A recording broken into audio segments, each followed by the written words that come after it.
हाँ, बड़े लोग सुनेंगे ना, क्योंकि गांव की आंदोलन है। आपको इसको शहर तक ले जाना है तो आपको खुद ही जाना पड़ेगा। ये आपकी लड़ाई खुद की है, समाज बाद में आता है, पहले भी उससे लड़ना पड़ता है।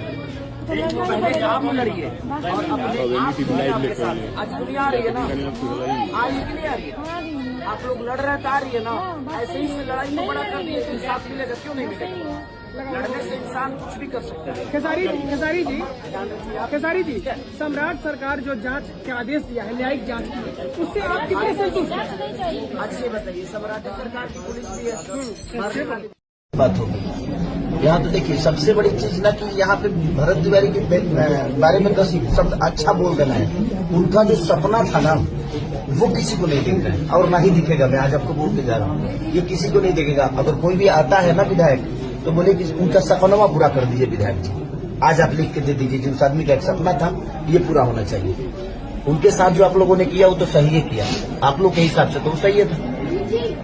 लेकिन उनका सपना जो है वो कब साकार होगा? क्योंकि तमाम जो नेता आ रहे हैं यहाँ पे वायदे कर रहे हैं और भरोसा दिला रहे हैं, लेकिन वो पीछे भूलता भी नहीं कर सकता है। वो हम सबको ही मिलकर करना पड़ेगा। ये आंदोलन कोई नेता आपके लिए नहीं कर सकता है, ये आम जनता का आंदोलन है।